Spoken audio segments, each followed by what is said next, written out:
MP study YouTube channel पर आपका स्वागत है। मैं दीपक कुमार। पीएनएसटी 2024 के एग्जामिनेशन की काउंसलिंग होने के बाद पूरी काउंसलिंग को लेकर के जो कुछ की पॉइंट, कुछ एनालिटिकल पॉइंट सामने निकल करके आ रहे हैं। जो स्टूडेंट 2025 के एग्जामिनेशन में जाएंगे या प्रिपरेशन करेंगे या सिलेक्शन के लिए तैयारी करेंगे, ऐसे स्टूडेंट्स को ये पॉइंट समझना बहुत ज़रूरी है। इस वीडियो को आप डिटेल में देखिए, बहुत इंपॉर्टेंट और बहुत ही अच्छे पॉइंट्स आपके सामने रख रहा हूँ। एक स्टूडेंट जिसको 2025 में सिलेक्शन लेना है, इन पॉइंट को समझने की कोशिश करेंगे। अगर आप इस चैनल पर नए तो चैनल को सब्सक्राइब कर लीजिए, बेल आइकन को प्रेस कर लीजिए। एक आर्बिट्ररी नंबर हम यहाँ पर सोच करके चल रहे हैं कि पीएनएसटी 2024 में लगभग मान लीजिए कि 70,000 स्टूडेंट जो है एग्जामिनेशन में अटेम्प्ट किए। लगभग मान लीजिए कि 70,000 जो स्टूडेंट हैं वो एग्जामिनेशन में अटेम्प्ट किए। ये जितने जो फैक्ट या जितने जो पॉइंट मैं आपके सामने डिस्कस कर रहा हूँ, इससे बहुत कुछ आपको सीखने को मिलेगा और नेक्स्ट एग्जामिनेशन को क्लियर करने में आपको बहुत कुछ हेल्प मिलने वाली है। तो ये मान करके चलिए कि लगभग 70,000 के आसपास इस पर्टिकुलर 2024 के एग्जामिनेशन में स्टूडेंट बैठे और सीट फाइनली 1340 सीट पर ये काउंसलिंग हुई।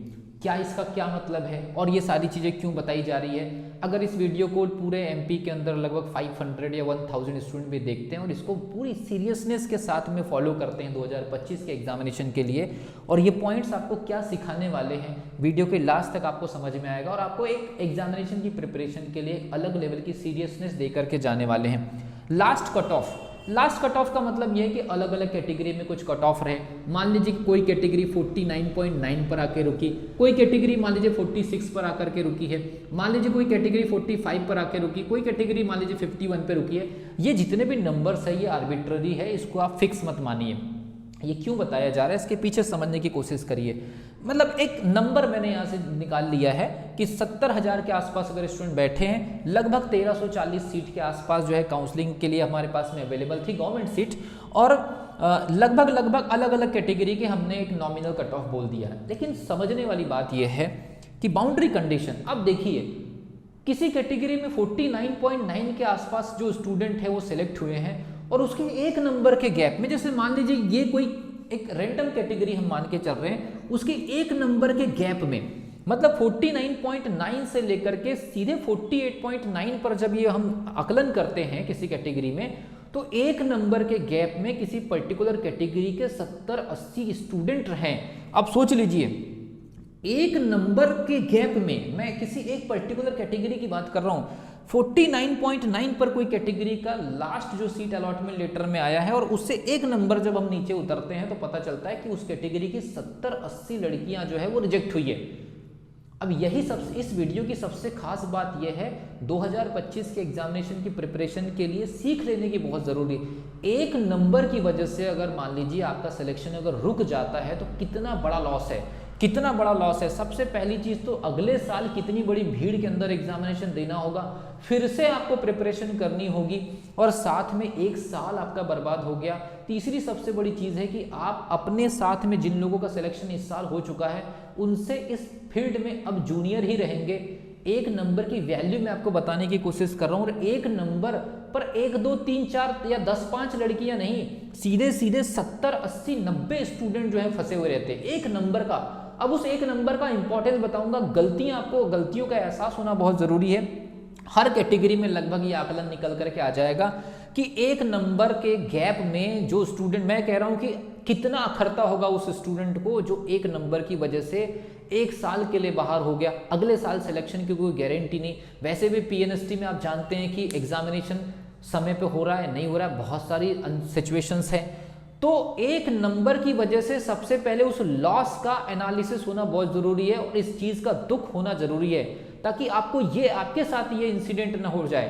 क्योंकि जो स्टूडेंट 4-5 नंबर की वजह से पिछड़ रहा है उसको तो शायद इस चीज का एहसास भी ना हो, लेकिन जो स्टूडेंट एक नंबर या 0.5 नंबर की वजह से बाहर हो गया, एक साल बर्बाद हो गया, पूरा स्टडी जो है आपका थोड़े समय के लिए तो जीरो लेवल पर आ चुका है, और आपके साथ में जो स्टडी करते थे जिनका एक नंबर ज़्यादा आया उनका सिलेक्शन हो गया, वो तो सीनियर हो गए आपसे, कल को आपका भी सिलेक्शन होगा लेकिन आप उनसे जूनियर ही रहेंगे इस फील्ड में। एक नंबर की वैल्यू समझाने की कोशिश कर रहा हूँ। इस वीडियो का पूरा जो सारांश है कि एक नंबर कितना ज़्यादा इंपॉर्टेंट होता है। अगर इसको हम 2 नंबर तक लेके जाएं तो ये जो आंकड़ा है, ये जो डेटा है और बड़ा हो जाता है कि अगर 49.9 पर अगर कोई कैटेगरी में लास्ट अलॉटमेंट लेटर आया है तो 47 के आसपास अगर हम जाते तो ये 300 350 के आसपास का ये जो अंतर आ जाता है। सोच लीजिए कि 100 नंबर के पेपर में आपकी कैटेगरी में लास्ट कट ऑफ में 2-3 नंबर की कमी अगर आ रही है तो आप सीधे 200-300 स्टूडेंट की उस भीड़ में शामिल हो जाते हैं जिनका इस साल सिलेक्शन नहीं हुआ है, या ऐसा ही हर साल होता है, या अगले साल भी ऐसा होगा, या ऐसे लोगों का सिलेक्शन नहीं होगा। तो आप उस 2-3 नंबर की रिकवरी कैसे करेंगे, 2-3 नंबर की कमजोरी कहाँ रह गई, ऐसे कौन से सब्जेक्ट थे, कहाँ गलतियां कर दी, लास्ट टाइम में प्रिपरेशन में क्या गलती हुई, जब तक इस 1 नंबर 2 नंबर की वजह से हुए लॉस का आपको एक प्रकार का अपने अंदर एहसास नहीं होगा या कोई बताएगा नहीं, तब तक कि आप नेक्स्ट टाइम में जो पिछली गलतियां की गई उसको सुधारेंगे नहीं। हम इसको 5 नंबर 6 नंबर का भी गैप बोल सकते थे, लेकिन नहीं, जो 1 नंबर 2 नंबर और 3 नंबर का जो गैप आया, मैंने लिखा भी 1 2 3 मार्क्स का जो गैप आया उसको भी समझने की कोशिश करेंगे। 1 नंबर 2 नंबर 3 नंबर का गैप आपके कैरियर को कितने पीछे और कितना ज्यादा आपको बैक कर रहा है, तो ये ध्यान रखिए। 1 नंबर की बहुत ज्यादा बड़ी वैल्यू है। 1 नंबर की वजह से 5-7 या 10-20 स्टूडेंट की रैंक कवर नहीं हो रही है, 1 नंबर के गैप में 80-90-100 लड़कियों की रैंक कवर हो रही है। तो आपको सबसे पहले इस 1 नंबर की वैल्यू को समझना होगा। अगर आपके 1 नंबर ज्यादा आ जाते और आप अपने कट ऑफ से थोड़े से ऊपर रहते तो आपका भी सिलेक्शन होता। या जो स्टूडेंट नई प्रिपरेशन कर रहे हैं इस बात को बिल्कुल समझ लीजिए कि 1 नंबर की कितनी वैल्यू, एक छोटी सी मिस्टेक आपको अगले साल की भीड़ में फेंक सकता है। अब चलते हैं बाउंड्री, मैं वही कह रहा हूं, 1 नंबर की जो बाउंड्री है, 2 नंबर की बाउंड्री आपको एक बहुत बड़ी रिजेक्शन वाली फील्ड में या बहुत बड़ी रिजेक्शन वाली भीड़ में आपको धकेल सकता है। तो इससे बचना कैसे है, ये 1-2-3 नंबर का मामला का है। 1-2-3 नंबर का मामला, 1-2-3 नंबर का मामला कुछ 2-3 सब्जेक्ट का, आप जानते हैं 5 सब्जेक्ट है, तो 5 सब्जेक्ट में आप ये मान करके चलिए कि कोई 3 सब्जेक्ट ने आपको 1-1 नंबर से गड्ढे में गिरा दिया है, 1-1 नंबर से आपको पीछे कर दिया है। तो याद रखिए हर एक सब्जेक्ट का 1 नंबर भी इंपॉर्टेंट है। एक छोटा सा भी आपको नोट्स मिलता है, एक छोटा सा भी चैप्टर मिलता है और आपके पास पढ़ने के लिए समय है, रिवीजन करने के लिए समय, तो कृपया करके पूरी ईमानदारी के साथ, पूरे कॉन्शियस माइंड के साथ उसको स्टडी करिए। कहीं ऐसा ना हो किस्मत खराब हो आपकी और वो 1 नंबर आपके उन्हीं टॉपिक से लॉस में चले जाए जिनको आपने नज़रअंदाज किया होता है। तो ये ध्यान रखिएगा, 1 2 3 मार्क्स का मतलब है हर एक सब्जेक्ट में 1-1 नंबर के लिए आपको जूझना पड़ेगा। अब बात करते हैं सिलेक्शन। 1340 सीट, लगभग ऑन एन एवरेज 70,000, अप्रॉक्सीमेट मैं ये मान करके चल रहा हूँ, अप्रॉक्सीमेट में ये मान करके चल रहा हूँ कि लगभग इसको हम एक एनालिसिस मानते हैं। एक स्टूडेंट को जिसको सिलेक्शन लेना है वो ये मान करके चले, अगर श्योर सिलेक्शन लेना है तो ये मान करके चलिए कि लगभग अपनी खुद की कैटेगरी में, अपनी खुद की कैटेगरी में 60 से 65 स्टूडेंट के बीच में आपका कंपटीशन है। आपकी खुद की कैटेगरी में 60 से 65 स्टूडेंट का कंपटीशन है एक सीट के लिए। तो 60 से 65 स्टूडेंट में किसी एक स्टूडेंट का सिलेक्शन होना है पीएनएसटी के अंदर। यह है 2024 के डेटा के आधार पर एक नया एनालिसिस कि अगर 60 स्टूडेंट का अगर मान लीजिए रिजेक्शन अगर होगा तो किसी एक स्टूडेंट का सिलेक्शन होगा। और स्टूडेंट को जब तक इस बात का एहसास नहीं होगा तब तक वो सीरियसली पढ़ नहीं सकती है, क्योंकि ये बहुत बड़ा नंबर है। 60 स्टूडेंट 65 स्टूडेंट को बीट करना, उनको हराना और तब जाकर के एक सीट पर कब्जा करना, वो भी आपकी अपनी कैटेगरी की बात कर रहे हैं, मैं ओपन कैटेगरी की बात नहीं कर रहा हूँ। तो जब कभी भी आप प्रिपरेशन करें ये डेटा जरूर याद रखिए कि आपके आजू बाजू में भी अगर आप 60, 65 या 100 स्टूडेंट के बीच में अगर है तो आप ये मत सोचिए कि 100 में से कोई 10-20 हो जाएंगे। 100 में से 10-20 वाला मामला नहीं है। यहाँ 60 स्टूडेंट में से 65 स्टूडेंट में से 70 स्टूडेंट में से किसी एक के सिलेक्शन की बात चल रही है। मतलब 69 स्टूडेंट का रिजेक्शन होगा तो आपका सिलेक्शन होगा। तो वो 69 स्टूडेंट जो गलती कर रहे होंगे ना, वो गलती आपको नहीं करनी है। तो जिनको गलती करना है वो गलती करते रहे, ये गलतियां 10 साल तक चल सकती है। तो पीएनएसटी 2025 में अगर मान लीजिए आपको एग्जामिनेशन क्लियर करना है तो 2 चीजें याद रखिए, 1 नंबर का इंपॉर्टेंस समझिए और जिस सब्जेक्ट में भी 1 नंबर 2 नंबर की वजह से पिछड़ रहे हैं उसको बिल्कुल फोकस होकर के स्टडी करिए और ये सोच लीजिए कि 60 लड़कियों का 70 लड़कियों का रिजेक्शन होगा तब जाकर के आपका सिलेक्शन होगा। ये अपने दिमाग में बिठा लीजिए और ये कोई डराने वाली बात नहीं है, ये बिल्कुल क्लियर एक्चुअल फैक्ट है जिसको स्टूडेंट के दिमाग में होना बहुत जरूरी है। तब जाकर के एक अटैकिंग मोड में जो स्टडी जो है स्टार्ट होती है।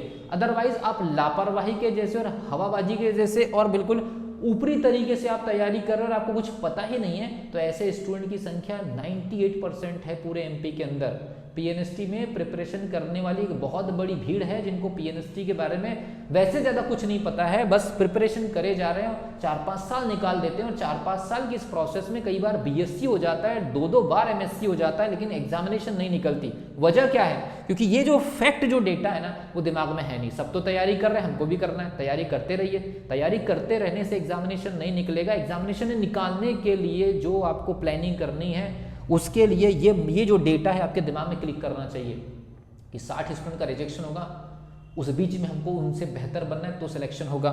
और हर सब्जेक्ट में 1 नंबर की वैल्यू करनी है, एक नंबर की कदर करनी है और लापरवाही बिल्कुल नहीं बरतनी, तब जाकर के सिलेक्शन होगा। प्रोबेबिलिटी क्या है मैंने पहले बता दिया, वही है परसेंटेज, वही परसेंटेज है, प्रोबेबिलिटी एक ही बात है कि 60-65 स्टूडेंट का जो मामला है रिजेक्शन का, तब जाकर के एक स्टूडेंट का सिलेक्शन होता है। इसके अलावा मैं आपको बता दूं, अगर इस साल लगभग 70,000 स्टूडेंट एग्जामिनेशन में बैठे हैं और आप 2025 के एग्जामिनेशन की प्रिपरेशन कर रहे हैं, याद रखिए 2024 में अगर 70,000 स्टूडेंट पीएनएसटी में बैठे थे और आप 2025 के एग्जामिनेशन के लिए तैयार हो रहे हैं, आप मान करके चलिए 1 लाख स्टूडेंट का कंपटीशन होगा और 2025 में एक सीट के ऊपर पूरा का पूरा 100 स्टूडेंट का कंपटीशन मान करके चलिए अगर एग्जामिनेशन निकालना। ये फैक्ट अपने दिमाग में रख लीजिए। मिलता हूँ अगले वीडियो में, तब तक के लिए wish you all the best.